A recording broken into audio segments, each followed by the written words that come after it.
que jamais, vous avez besoin de communiquer et de partager. Découvrez Media Business Center. Tout d'abord, Média. Nous réalisons avec vous une vidéo de présentation au format court, 1 minute, face caméra, afin de présenter votre activité. Nous vous invitons ensuite à participer à des émissions thématiques pour échanger, interagir avec d'autres chefs d'entreprise. Aussi, nous vous proposons de réaliser vos propres émissions afin de continuer à entretenir vos relations professionnelles, donc votre propre réseau d'affaires. Business, nous accompagnons votre entreprise tout au long des différentes phases de développement, suivi administratif, formation, recrutement, recherche de financement et levée de fonds pour les startups. Center situé en cœur de ville. Nous sommes un véritable pivot pour générer des contacts ciblés de qualité afin de développer vos affaires. Dès maintenant, valorisez-vous et votre entreprise avec Media Business Center.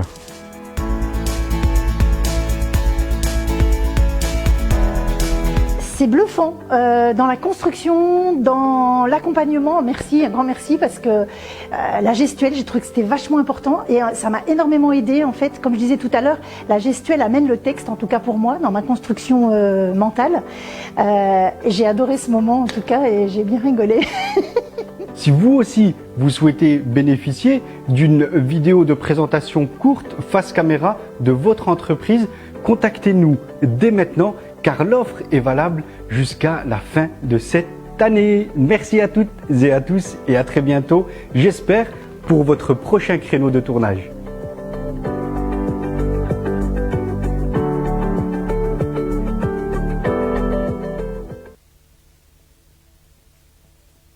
Media Business Center, c'est le média pour développer son identité visuelle. C'est exactement ce dont il vous faut si vous avez une entreprise et que vous souhaitez communiquer sur vos services et sur les produits que vous commercialisez. C'est vraiment une équipe chaleureuse qui m'a accompagné au jour d'aujourd'hui. Elle m'a également coaché sur la façon d'exprimer les choses parce que effectivement, lorsqu'on est face caméra, tout se complique un peu.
Mesdames et messieurs, bonsoir. Il est 19h donc pour cette nouvelle émission de Media Business Center.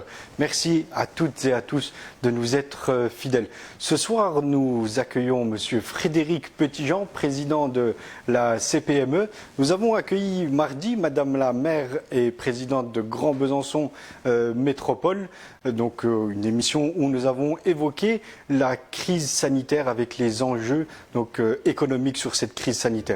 Aujourd'hui, avec Monsieur Frédéric Petitjean. Bonsoir Monsieur Frédéric Petitjean. Bonsoir. Donc président de CPME, nous allons évoquer aussi ce soir les mesures proposées par la CPME. Mais avant, je tiens quand même à vous passer les salutations de Madame la maire que nous avons reçue mardi et qui nous a transmis le message donc en vous saluant. Bien, que je vois effectivement en visio assez régulièrement sur lors d'instances pour justement gérer un petit peu cette crise sanitaire. Très bien. Merci déjà d'être présent avec nous ce soir. Merci pour votre disponibilité. Alors le but de cette émission ce soir, c'est un petit peu de débriefer avec nos auditeurs sur les mesures qui ont été mises en place par la CPME. Et avant de parler des mesures qui ont été mises en place par CPME, tout d'abord, qu'est-ce que la CPME? Donc la CPME, c'est un syndicat patronal, c'est une organisation professionnelle qui représente les entrepreneuses et les entrepreneurs dans tous les domaines, qu'ils soient du service, de l'industrie, commerce, entreprise solidaire. Et ce qui la caractérise, c'est qu'on représente les entrepreneurs qui se sont engagés personnellement. Surtout, c'est ce qu'on appelle chez nous souvent les entrepreneurs patrimoniaux, qui ont pris un risque pour monter leur affaire, qui se bagarrent tous les jours pour monter leur affaire. Souvent, lorsqu'on est dans cette situation, on est seul souvent face à énormément d'écueils, face à énormément de choses à gravir. Et donc la CPME déjà a pour but de regrouper ces personnes, qu'elles aient des interlocuteurs, qu'elles puissent se retrouver entre elles, qu'elles puissent avoir, c'est un peu leur maison. C'est ça déjà le premier socle. Le deuxième socle, c'est quand elles se retrouvent en plus, ça leur permet aussi de faire des affaires entre elles. Donc on joint un peu l'utile à l'agréable, j'allais dire. Le deuxième socle, c'est la représentativité, c'est de les représenter et de les défendre. Au sein notamment d'instances paritaires où on intervient comme les diverses organisations patronales. Et le troisième socle, c'est un socle, on va dire, de militantisme. Souvent, les personnes, lorsqu'elles sont là depuis un certain temps, elles font un peu de réseau, entre guillemets, elles se sentent défendues. Et puis, elles se disent, pourquoi pas également militer avec les autres collègues de la CPME. Le but étant d'essayer d'influer les gouvernants ou le législateur pour aller vers un cadre qui soit le meilleur possible pour les entrepreneurs et les entrepreneuses.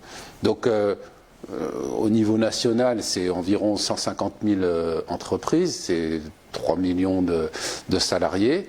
Et ce qui va nous caractériser, c'est un ancrage territorial, c'est une solidarité, c'est une proximité. Ce sont ces valeurs-là qu'on va souvent retrouver chez nos adhérents.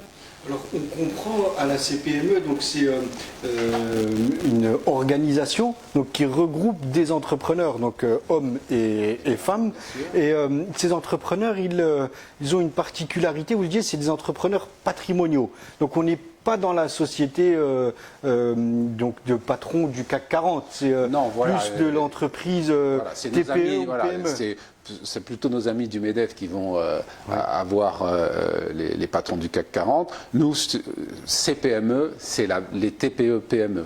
C'est le côté local, le côté c'est la taille humaine, on va dire. Même si on a des adhérents qui ont un nombre de salariés important, on va dire que quand même la majeure partie de nos adhérents sont des entreprises à taille humaine, même si on a de très belles entreprises. C'est ce qui constitue le tissu économique le plus important, c'est les entreprises de cette taille en TPE, PME, c'est celles qui sont le plus nombreuses donc sur le territoire. Et aussi vous parliez d'influence que vous pouvez avoir sur les gouvernants, c'est surtout sur les demandes, les attentes de vos adhérents?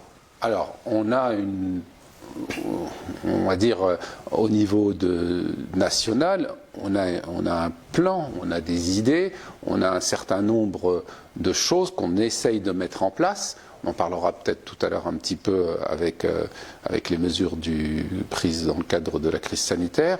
Et l'idée, c'est, oui, de rencontrer régulièrement nos gouvernants de manière à leur faire comprendre, à faire du lobbying pour leur faire comprendre quels sont les besoins de nos chefs d'entreprise, quels sont les besoins du tissu économique local, et ensuite que ces idées percent et puis arrivent à être mises en place par des lois et et des réglementations qui permettent d'avoir le meilleur cadre possible pour l'économie locale. Donc un ancrage bien fort dans la société donc pour pouvoir faire remonter la réalité du tissu économique.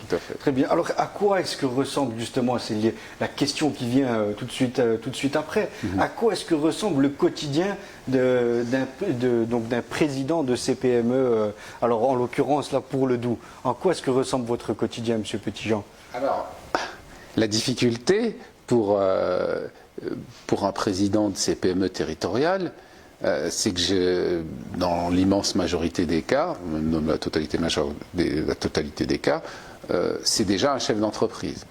Donc il a déjà son entreprise à gérer.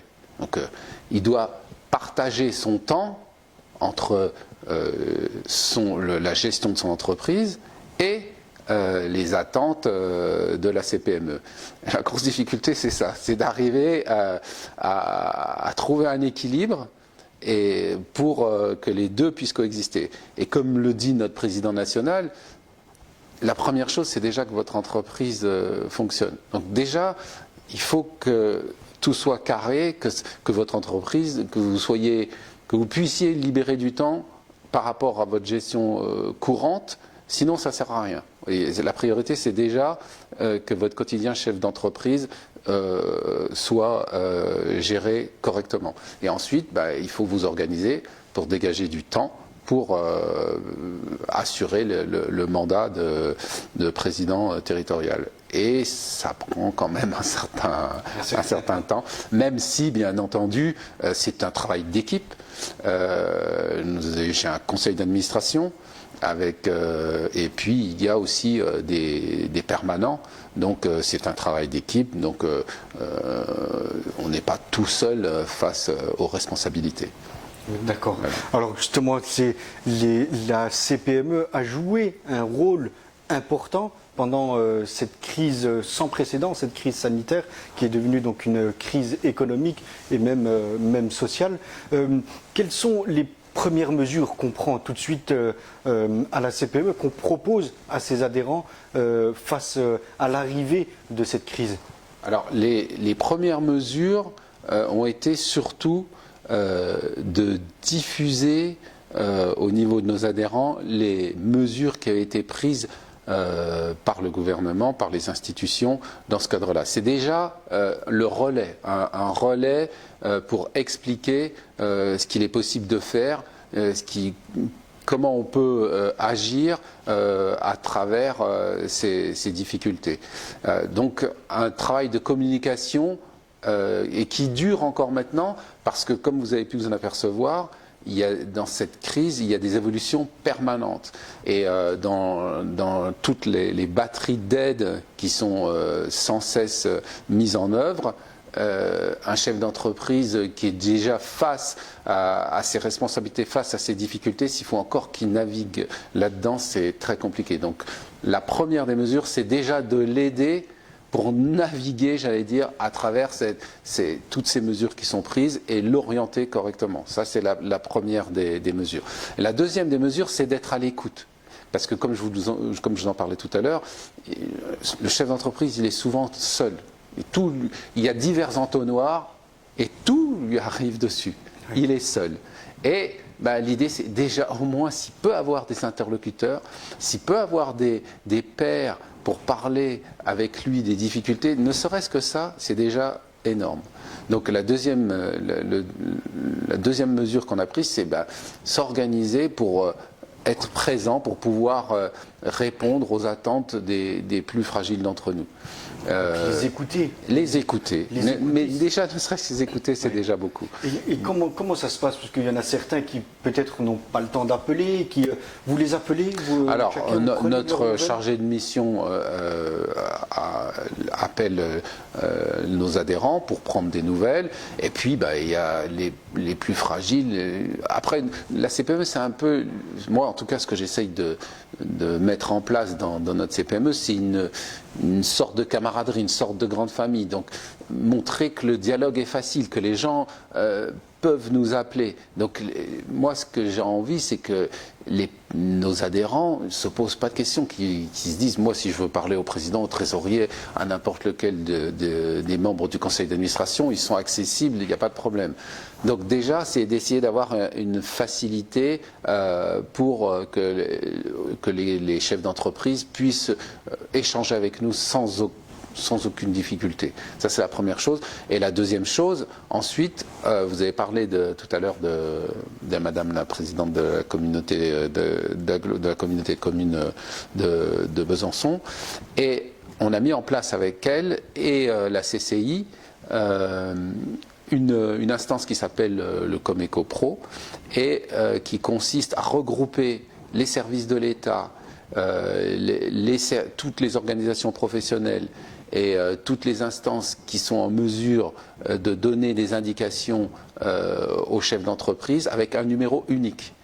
Et ça, je trouve que c'est une belle initiative et qui permet, avec un seul numéro unique, je le rappelle si jamais les gens ne le connaissent pas, c'est le 03 81 25 25 30, un numéro unique, et n'importe quel chef d'entreprise peut appeler pour tout type de problème. Et il va se retrouver face à des conseillers qui vont l'accueillir et qui vont l'orienter vers le service le plus adéquat ou qui vont l'orienter vers la meilleure façon de traiter son problème.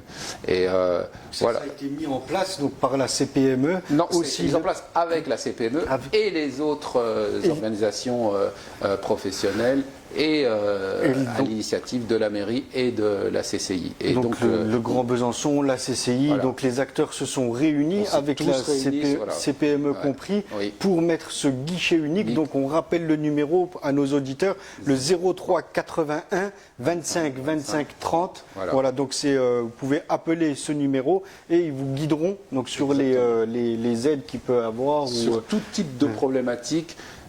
Tous les services sont réunis derrière, ceux de l'État, ceux des collectivités, ceux des organisations professionnelles, ceux de certains experts. Donc ça permet quand même aux chefs d'entreprise, lorsqu'ils sont tellement nombreux à avoir un questionnement, ça leur permet de pouvoir expliquer leurs soucis et puis qu'ils soient orientés vers les personnes adéquates. Parce qu'aujourd'hui, on ne l'a pas dit en aparté, mais moi, aujourd'hui, si j'ai un message à faire passer, c'est que ma première pensée va à ceux qui sont les plus fragiles, aux plus fragiles d'entre nous. Et Dieu sait si en ce moment, ils sont nombreux, notamment pour les secteurs les plus touchés, que sont les CHR et le monde de la culture, où vraiment la situation est vraiment très difficile, très compliquée. Et donc ce guichet unique, même si ça va leur permettre d'avoir un certain nombre d'aides, mais pour l'instant ils sont fermés. Et c'est dramatique pour une bonne partie d'entre eux.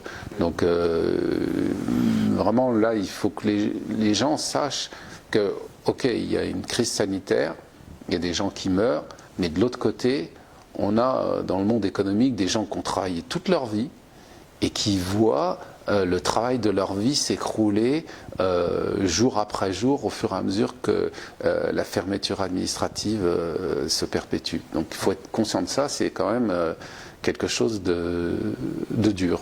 On va y revenir justement au secteur en difficulté. Avant, les mesures donc, qui ont été proposées, est-ce que vous avez rencontré des difficultés pour les mettre en place? Je pense par exemple aux prêts garantis par l'État, je pense aux différentes aides qui ont été donc, initiées. Alors il y a des entreprises qui peuvent être éligibles, d'autres qui ne le sont pas. On parle aussi des banques des fois qui ont du mal aussi à octroyer ces prêts. Est-ce que vous, sur le terrain, comment est-ce que vous avez ressenti, est-ce que vous avez rencontré des difficultés justement pour mettre en place les mesures proposées? Alors, sur ce point-là, même si effectivement on a vu au cas par cas des conseillers qui jouaient peut-être pas le jeu, ça, bien sûr, il y en a. Mais il faut reconnaître qu'il l'ensemble des opérateurs, c'est-à-dire des intervenants, que ce soit les institutionnels, que ce soit les banques, ont joué globalement le jeu. Et nous, à chaque fois que la CPME, on a fait remonter des choses, on a fait remonter des dysfonctionnements, on a fait remonter, même s'il y en a encore quelques trous dans la raquette, même si on a fait à chaque fois qu'on a mis en garde, qu'on a fait remonter les choses, alors ça c'est un effet, chaque CPME territoriale remonte un certain nombre d'informations de dysfonctionnement, ça se retrouve au niveau national, il y a des échanges au niveau national, et ensuite il y a une réaction, et il faut reconnaître qu'on a obtenu un certain nombre de choses, même si dans certains cas ça a demandé pas mal d'énergie, mais la CPME a une relative satisfaction, je dis bien relative, une relative satisfaction sur ce qu'elle propose. On a retrouvé ensuite des éléments positifs sur ce qu'elle proposait. Je parle ne serait-ce que le PGE, le fait qu'il y ait une durée de plus de 2 ans maintenant pour le rembourser, la réouverture des commerces au bout de 4 semaines, et Dieu sait là si on s'est mobilisé. Donc il y a quelques points sur lesquels on a obtenu satisfaction. Donc globalement, on est satisfait, on a l'impression en tout cas d'avoir été entendu. Oui. Voilà. On a l'impression, lorsqu'on a fait remarquer qu'il y avait des trous dans la raquette, oui, on a l'impression que des mesures ont été prises pour boucher ces trous. Donc non, on ne peut pas incriminer les institutions de ne pas jouer le jeu. Et là, par exemple, on a organisé des visios avec les services de l'État. Il y avait la CARSAT, même s'il y a des convenus, par exemple la CARSAT, pour financer les matériels investis pour le Covid, c'est une enveloppe qui est fixe, et c'est premier arrivé, premier servi. Oui. Et donc il y a des gens qui ont investi, nous on a reçu des courriers de nos adhérents, mais attendez, moi j'ai investi tant, je présente mon dossier à la CARSAT, je reçois un courrier comme quoi l'enveloppe est vide et j'ai droit à rien. Donc oui, il y a des déconvenus, et c'est terrible. Mais en tout cas, on a organisé des visios avec les gens de la CARSAT, avec les gens des services fiscaux, avec les gens de l'URSSAF, et ils se sont prêtés au jeu, et ils ont expliqué ce qu'ils faisaient, et ils ont expliqué comment ils le faisaient.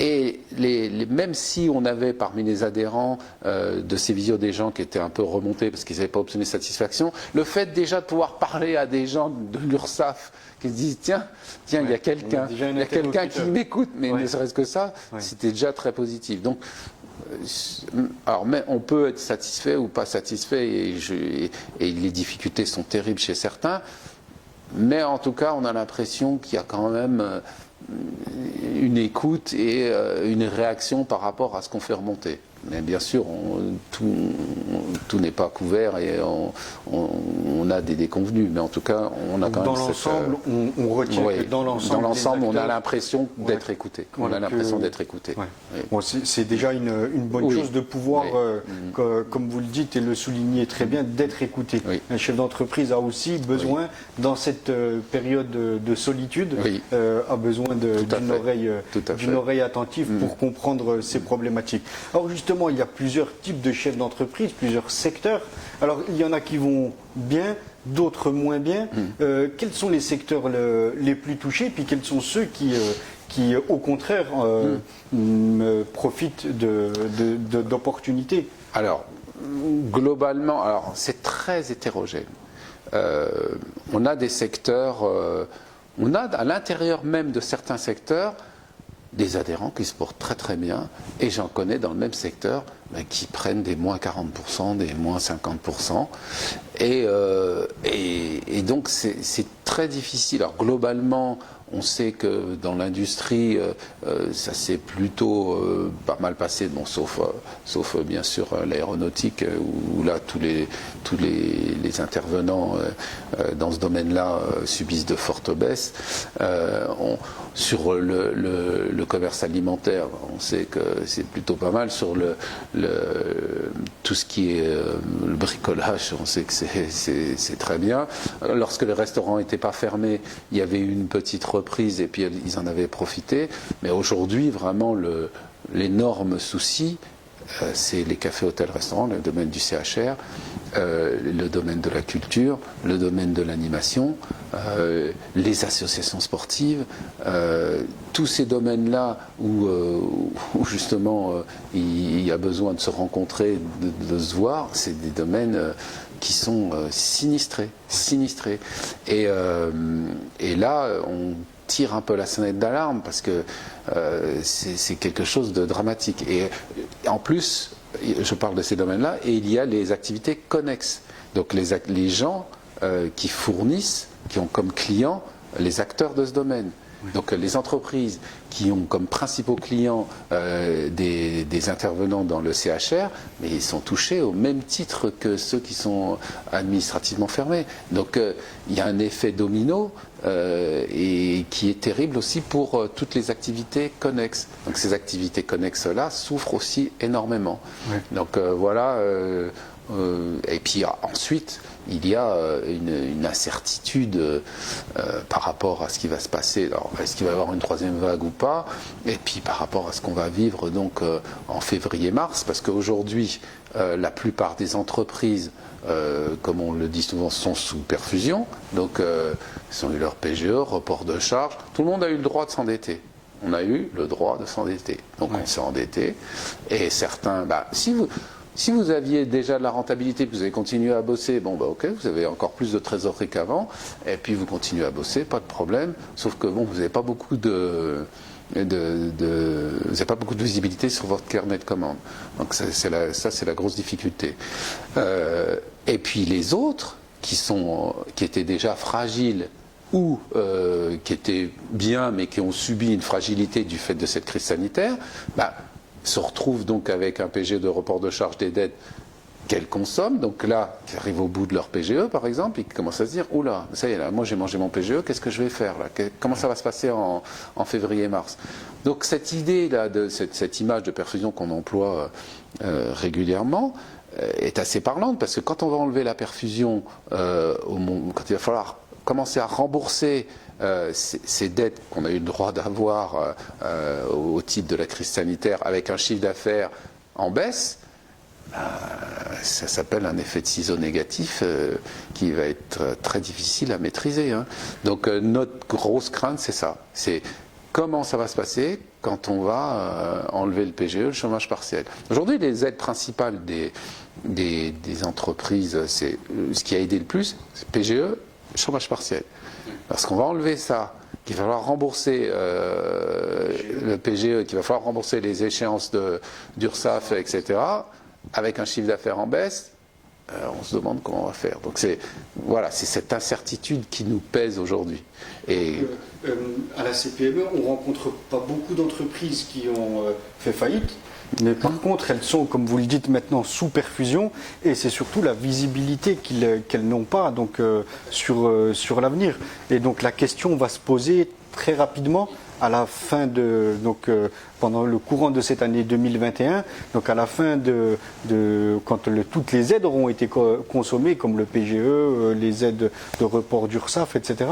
Et c'est là que la problématique va arriver. Oui, le tribunal de commerce aujourd'hui a une activité en baisse. Il a rarement vu aussi peu de dossiers. Oui. Donc le tribunal de commerce tire la sonnette d'alarme. Il dit venez, prenez les devants. Prenez les devants, commencez à venir, parce que lorsque tout va arriver en même temps, vous savez, dans des crises comme ça, ceux qui sont balayés les premiers, c'est souvent les plus fragiles. Donc là, les plus fragiles, on les a protégés avec ce qu'on pouvait, mais une fois que les aides vont s'en aller, les plus fragiles vont tomber, puis ceux qui étaient normaux, mais qui ont eu une fragilité, vont être aussi touchés. Donc on va se trouver... on se pose la question, j'espère qu'on se pose la question, on dit comment ça va se passer lorsque on va enlever les aides. Donc c'est pour ça que nous on milite pour que ces aides ne soient pas subitement coupées. Nous, on milite pour que le chômage partiel continue.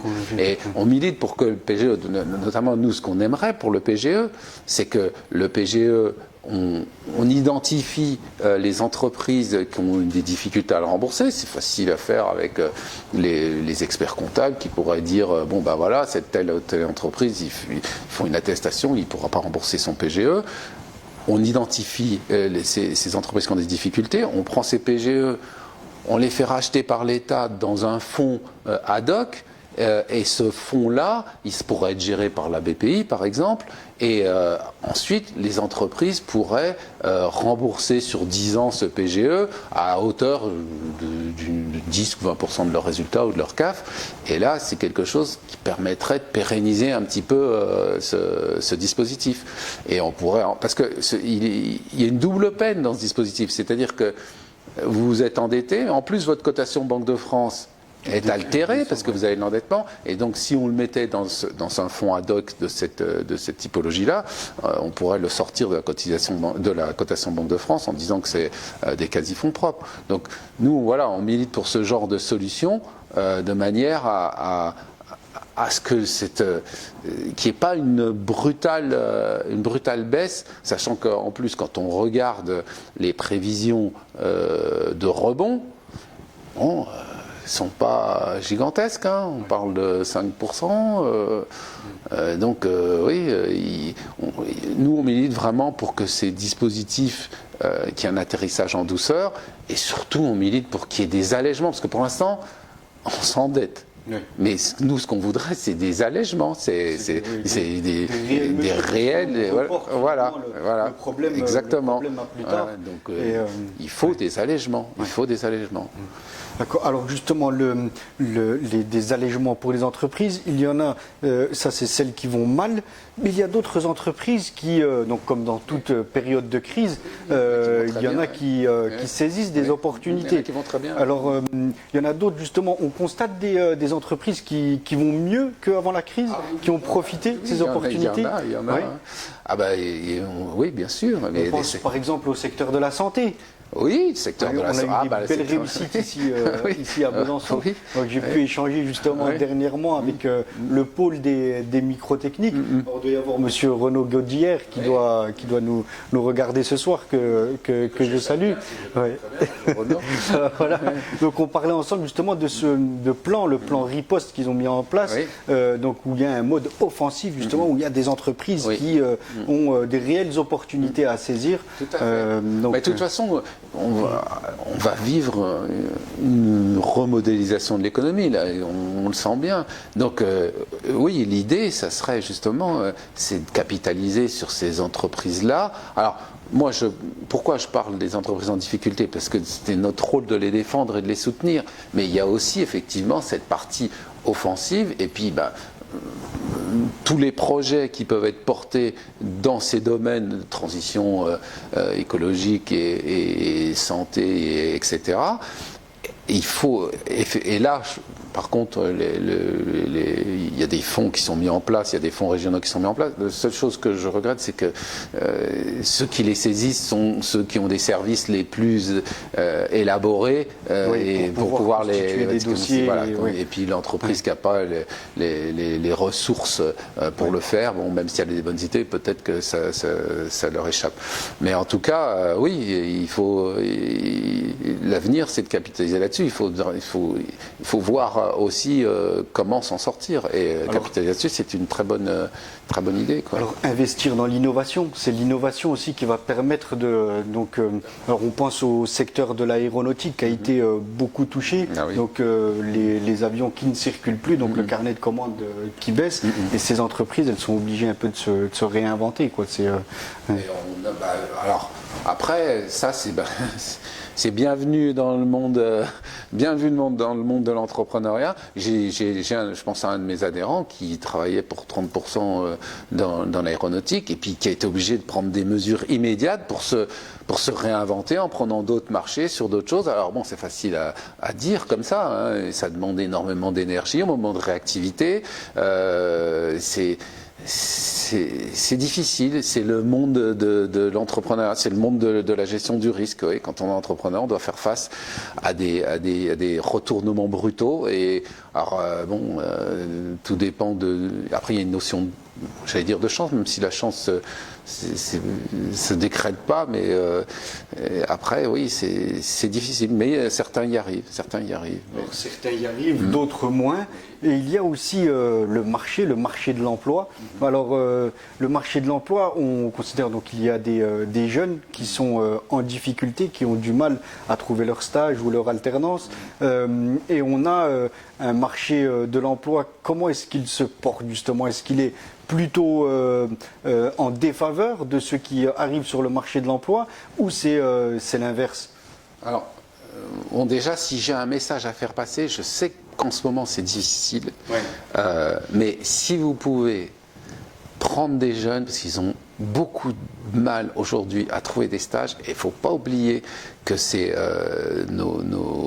les gens qui feront le business demain, c'est nos collaborateurs de demain. Et aujourd'hui, une entreprise, vous savez tous, c'est les hommes. Quand je dis les hommes, c'est les hommes et les femmes. Sans le capital humain. Sans les femmes et les hommes qui la constituent, c'est rien du tout. Et donc, si vous pouvez... Prenez quand même les jeunes, même si c'est difficile. Il faut le faire, parce qu'aujourd'hui on a une énorme difficulté, c'est de retrouver des talents, trouver des talents. Et je ne croise, il ne se passe pas un jour sans que j'ai au téléphone ou en visio un chef d'entreprise qui me dit qu'il n'a pas de difficulté à trouver quelqu'un. Il a des difficultés gigantesques pour trouver des gens. Et parce qu'il y a un décalage entre les formations qu'ils suivent et les formations que recherche est nécessaire. Donc il y a tout un volet technique sur lesquels il est extrêmement difficile de trouver des gens, de trouver des chauffeurs, trouver des techniciens SAV, trouver des ingénieurs réseau, des techniciens. C'est très très très compliqué. Donc alors. Oui, les entreprises vont pas très bien, on a peur pour l'emploi, etc. Mais en tout cas, pour celles qui vont bien, elles ont une énorme difficulté pour trouver des talents. Ça reste, malheureusement, c'était déjà comme ça avant la crise et ça continue de l'être, quoi. Alors justement, vous parliez des jeunes et on incite les entreprises, les chefs d'entreprise qui nous regardent ce soir, donc à faciliter l'accès aux stages, aux alternants. Et en plus, il y a des mesures qui ont été mises en place aussi incitatives justement pour pouvoir prendre ces stagiaires ou ces alternants. Donc un alternant aujourd'hui, on peut aller jusqu'à une aide de 8 000 €, ce qui compense l'équivalent de son salaire annuel. Disons que son coût devient anecdotique. C'est jamais anecdotique, mais en tout cas, on peut le supporter. Ouais. Alors la difficulté, c'est qu'aujourd'hui, pour beaucoup d'entreprises, la norme, c'est le télétravail, forcément, et prendre un alternant en télétravail, c'est compliqué. Donc il y a toute une question d'organisation qui se pose. Mais c'est prioritaire on peut pas les sacrifier, on peut pas sacrifier les jeunes qui sortent aujourd'hui. On en aura besoin. Et eux auront besoin de nous, et nous on aura encore plus besoin d'eux.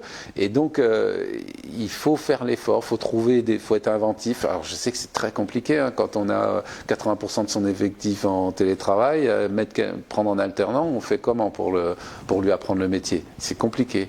Mais bon, en tout cas, ceux qui peuvent le faire, faites-le, parce que c'est important. Voilà. Et il y a des mesures, bien sûr, incitatives. Oui. Et pour ceux qui recherchent un emploi, n'hésitez pas à contacter directement les entreprises. Il y a de la demande. Le marché donc n'est pas complètement saturé. Il y a toujours de la demande et la recherche de compétences, de talents. Alors, la dernière question qui me vient, après on passera aux questions de nos auditeurs, c'est est-ce que tous ces acteurs institutionnels, tous ceux qui composent le tissu économique et qui aident le tissu économique, est-ce qu'ils ont été à la hauteur? Et moi, en tout cas pour le Doubs, et je reviens sur l'initiative du Comeco, je trouve que cette initiative est exemplaire. pour une fois que les gens ne se tapent pas dessus pour des questions politiciennes, je trouve que c'est exemplaire. Tout le monde se regroupe, tout le monde est d'accord pour essayer d'aider le tissu économique local. Et je trouve que c'est très bien. On est tous derrière, tout le monde est d'accord. On se réunit une fois par quinzaine, enfin même de manière hebdomadaire la plupart ces derniers temps. Les gens sont présents et il y a une vraie volonté commune de participer à un effort collectif pour venir en aide aux gens, et je trouve ça bien. Donc la prise de conscience est réelle. Ouais. Voilà, donc de tous les acteurs que l'on salue, donc pour ceux qui nous regardent. Alors on va passer aux questions de nos auditeurs. Donc c'est à vous la parole.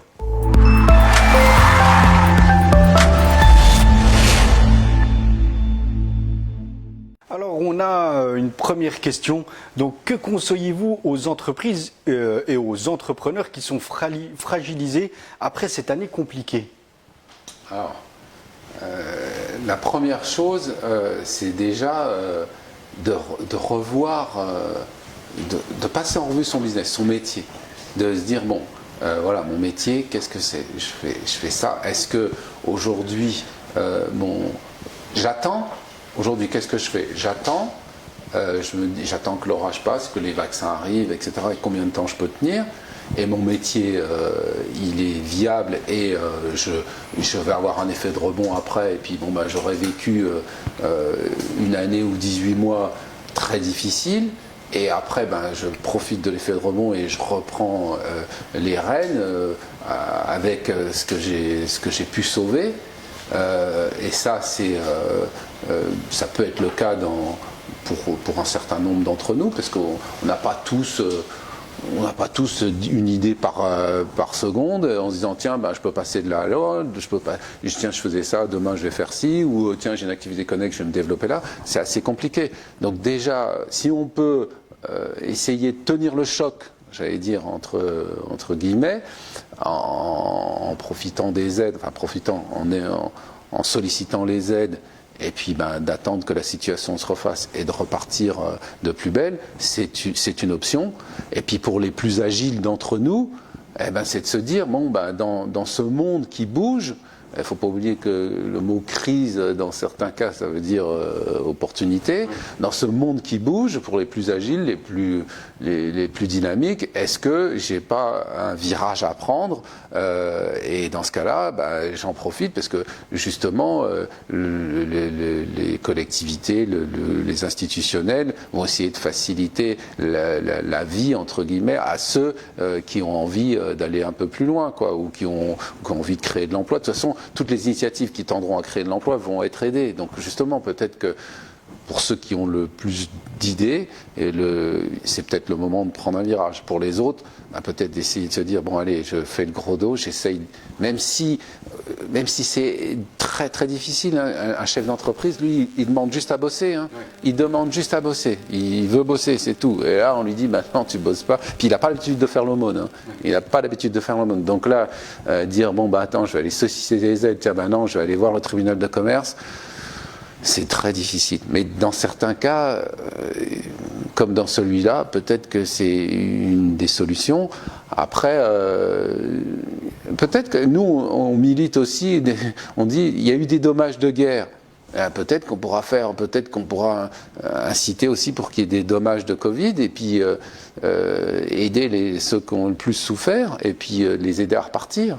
Donc, mais c'est vrai que pour les plus fragiles d'entre nous, c'est très difficile. Et aussi, si je peux ajouter à cette analyse, ne restez pas seul.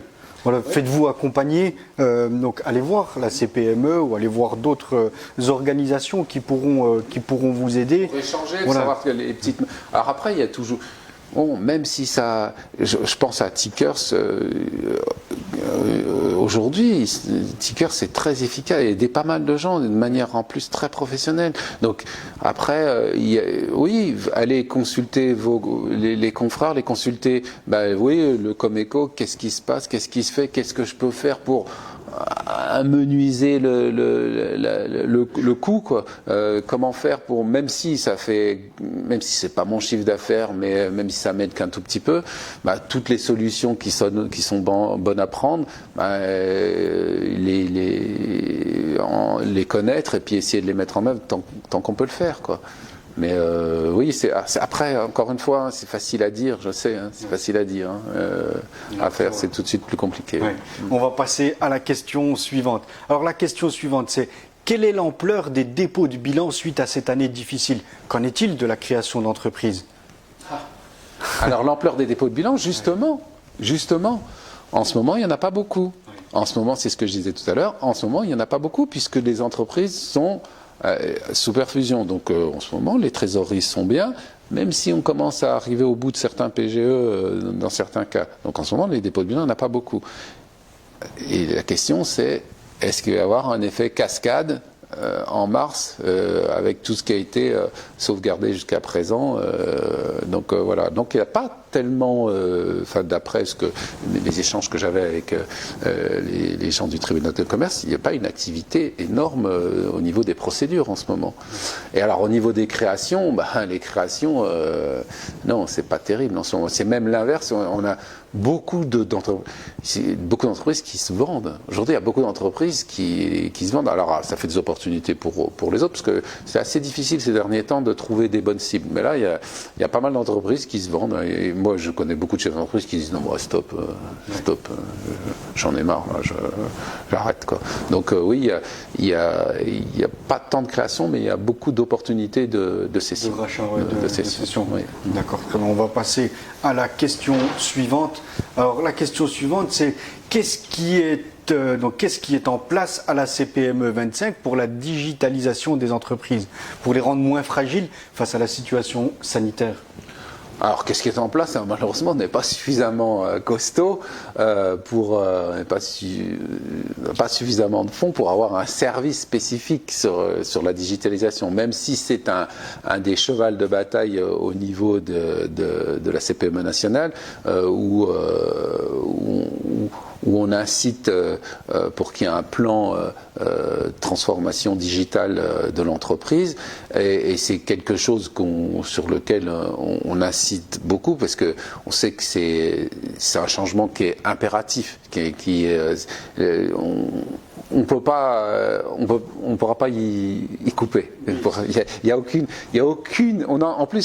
Aujourd'hui dans la digitalisation, on n'est que là. Et ce qui va arriver, ça va être encore plus gigantesque. Donc, de toute façon, donc nous, on met rien en place, mais par contre, on incite énormément nos adhérents à entreprendre, si ce n'est déjà fait, une numérisation de leur entreprise. Alors après, ce qu'on va mettre en place ou ce qu'on peut faire, c'est juste faire des séminaires ou ce qu'on appelle chez nous des clubs CPME pour expliquer comment entreprendre une digitalisation, par quoi commencer, faire des choses comme ça. Après, on va pas avoir un service où on va dire aux spécialisés, on va dire venez chez nous, puis on va vous aider à digitaliser. Par contre, on va pouvoir donner des grandes lignes, on va pouvoir inviter des spécialistes de la question qui vont expliquer comment ça se passe et pourquoi pas après faire des offres aux gens pour le faire. Mais c'est primordial, Il y a des aides aussi qui ont été mises en place par l'État pour aider à cette digitalisation. Et donc nous on milite pour que ces subventions, ces aides soient généralisées. Après, on ne rendra pas le service en direct, mais en tout cas on donnera le maximum d'informations sur les acteurs, on en fera intervenir et on mettra l'accent, et on l'a déjà mis plusieurs fois, sur cet aspect-là, parce que c'est un aspect primordial, même dans des activités traditionnelles, c'est primordial. Alors concrètement, ça veut dire que j'ai déjà rencontré quelques commerçants qui n'avaient même pas un site internet, par exemple, et aujourd'hui c'est devenu indispensable, ne serait-ce que un site vitrine ou même pour les commerçants qui ont dû fermer, donc continuer à vendre en ligne ça devient de plus en plus. Vous citiez tout à l'heure Stickers, qui est une initiative locale donc, de Besançon qui accompagne aussi les commerçants donc, à référencer leurs produits dans et qui sur permet leur site. aux gens, aux entreprises qui n'ont pas forcément de boutique en ligne, de pouvoir d'en avoir une de manière commune, quoi. Et on parle aussi de visioconférence aujourd'hui de plus en plus. Donc cette visioconférence, ça nécessite aussi des caméras, ça nécessite une certaine logistique pour pouvoir communiquer aussi avec ses salariés, avec ses équipes. Même si aujourd'hui, ne serait-ce qu'avec des outils assez simples, on arrive déjà à faire énormément. Alors bon, la visio, ça fait pas tout. Hein. C'est quand au bout de 3 mois de visio, les visios. Bon. Mais en tout cas, ça permet. L'avantage que ça a, la visio, c'est qu'au moins déjà les gens ne parlent pas pour ne rien dire, parce que quand ils parlent, ils savent que tous les autres les écoutent et ils préparent un tout petit peu. Moi, je vois les réunions qu'on a mis en place, les réunions visio qu'on a au sein de mon entreprise. Elles sont plus courtes et plus efficaces, et donc ça a ce mérite-là. Et la visio, avec un simple PC et puis un simple logiciel, on ne va pas faire la publicité on les connaît tous, Teams ou Zoom, voilà. Donc l'investissement est mineur. Par contre, après, tout ce qui est autour du télétravail va nécessiter, par contre, des choses un peu plus abouties. Parce que le risque, lorsqu'on fait beaucoup de télétravail, si on commence à mettre ses salariés en télétravail et qu'on ne prend pas un certain nombre de mesures en termes de cybersécurité, le risque peut devenir assez important. Puisque les gens vont se connecter au système central via leur PC. Et si leur PC chez eux est connecté sur une ADSL ou une SDSL non protégée, on a tout de suite un risque important. Donc, à ce niveau-là, il y a un certain nombre d'investissements qui ne sont pas colossaux, mais minimum, avec des pare-feux un peu aboutis pour minimiser le risque en matière de cybercriminalité. Oui, alors effectivement, le télétravail qui s'est développé et ça génère aussi de la fuite certainement de données. Donc tout ça, c'est des nouvelles manières donc, de travailler auxquelles il faut aussi s'adapter, adapter la sécurité à ces nouvelles... Et ça, c'est impératif parce que les risques sont importants. Les risques sont importants, ils ne sont pas négligeables. C'est toujours pareil, tant que vous n'y avez pas été confronté, vous dites ils nous gonflent avec leur cybersécurité. Non, les risques sont importants. Il faut. Et donc vous aussi, donc en plus d'être président de CPME, vous dirigez aussi la société FCNet. Donc vous savez très bien de quoi est-ce que vous parlez aussi justement dans cette sécurité à mettre en place donc pour tous les chefs d'entreprise qui procèdent au télétravail. Donc n'hésitez pas à mettre les outils nécessaires pour protéger vos données au risque d'avoir des problématiques beaucoup plus grandes, parce que le but du télétravail, c'est aussi de pallier à cette crise sanitaire, donc de ne plus avoir de contact et donc de ne pas d'engendrer un autre problème avec celui-ci. Alors on va passer à la question suivante. Donc qu'est-ce qui est mis en place pour l'emploi et l'employabilité des jeunes par la CPME? Donc on n'est pas le gouvernement, donc on met rien en place, on suggère. On suggère. Alors, ce qui est intéressant justement, cette question est assez intéressante à propos de l'employabilité, parce que il y a un accord qui vient d'être passé entre les organisations syndicales et les organisations patronales sur la santé au travail. Et cet accord est assez novateur dans la mesure où il préconise un passeport. Cet accord est très orienté sur la prévention. Parce qu'aujourd'hui, si vous voulez, la grosse problématique d'un chef d'entreprise, c'est que, et notamment pour le Covid par exemple, sa grosse problématique, c'est qu'il est responsable. Il est attaquable, il est responsable. Si par exemple j'ai un de mes salariés qui décède du Covid et que j'ai pas mis les mesures en place, ces ayants droit peuvent peuvent m'attaquer, peuvent dire tiens, moi mon proche est mort parce que vous n'aviez pas mis les mesures barrières en place, vous n'avez pas pris, donc vous voyez, il y a toute cette notion de responsabilité qui est très importante. Donc cet accord résonne dans les circonstances actuelles, puisqu'il est très orienté prévention, dans le but quoi ? Dans le but de se dire, tiens, plus il y a de prévention, et plus les mesures qui devaient être prises l'ont été, et donc la responsabilité du chef d'entreprise va être limitée.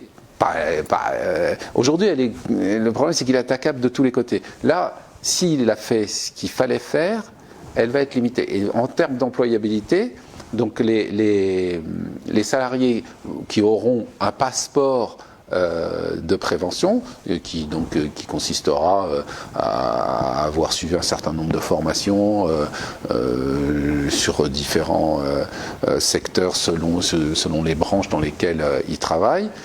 Lorsqu'ils vont arriver devant un employeur avec ce passeport, ça va améliorer leur employabilité parce qu'il y aura déjà toute une panoplie de formations qu'ils auront suivies et qui leur permettra donc d'être facilement employés, embauchés chez un employeur. Et la deuxième chose, c'est améliorer, c'est l'apprentissage. L'apprentissage, c'est pour nous quelque chose d'extrêmement important. C'est ça qui va permettre aux jeunes qui arrivent sur le marché d'avoir un job facilement. Lorsque vous avez... moi, je prends le cas de mon entité.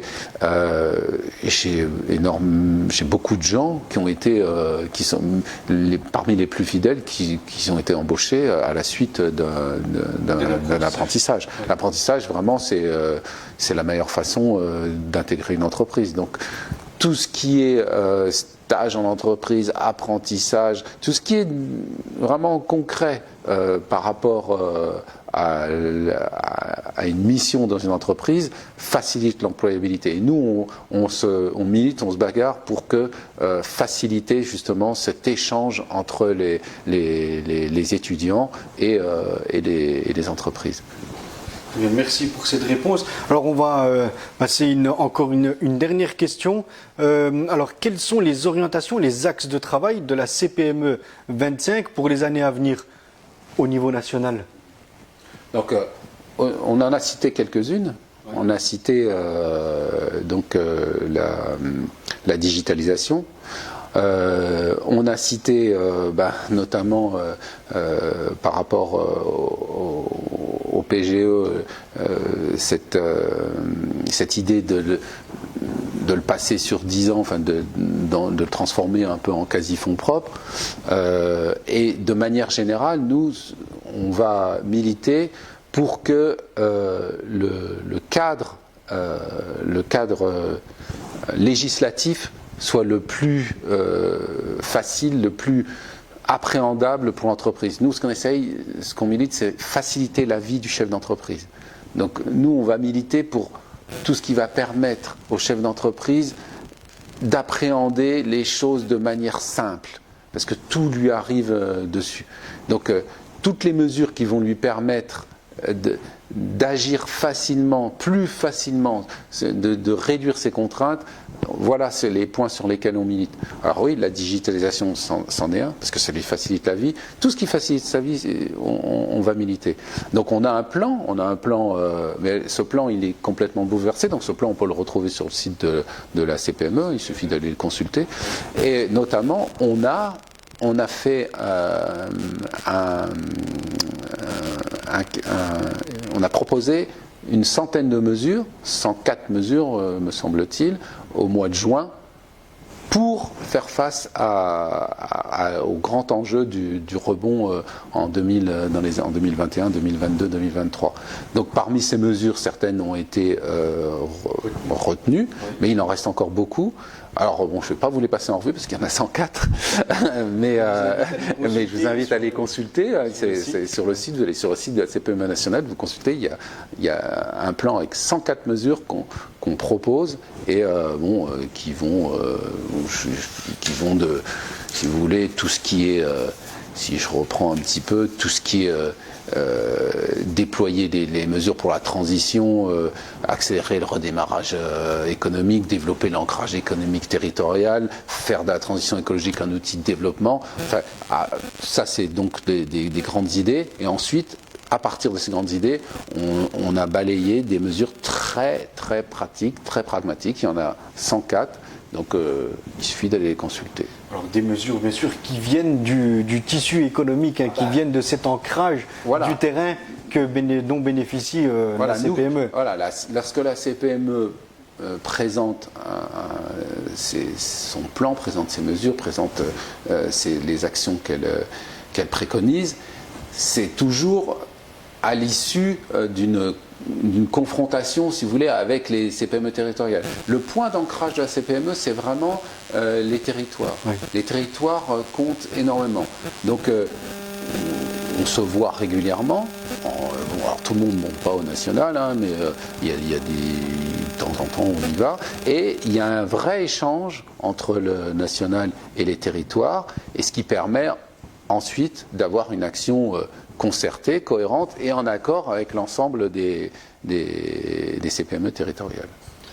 Alors, je vous remercie pour toutes ces réponses. Alors, j'ai une dernière question pour vous, Frédéric Petitjean. Alors, plus président de CPME, mais je m'adresse directement à vous.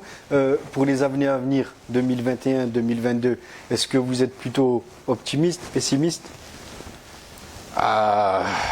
Je suis un optimiste de nature, mais je pense que l'économie va être remodelée. Je pense que les choses vont se remodeler et je suis plutôt optimiste. Sinon je ferai pas ce que je fais, sinon je ne croirais pas à ce que je fais. Donc je suis optimiste, mais je pense qu'on va avoir de la casse. On va avoir de la casse. Il va y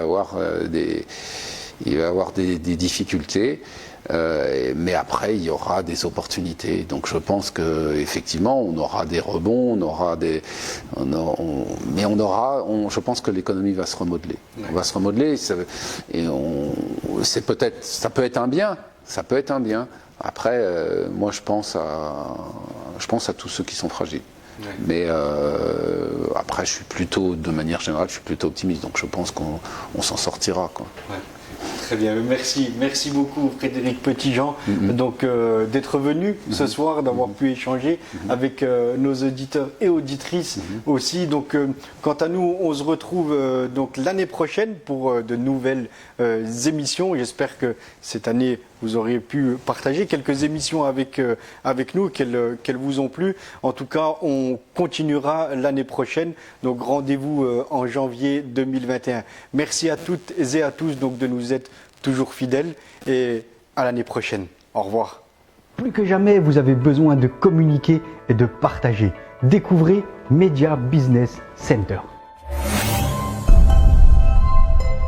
Tout d'abord, média. Nous réalisons avec vous une vidéo de présentation au format court, 1 minute, face caméra, afin de présenter votre activité.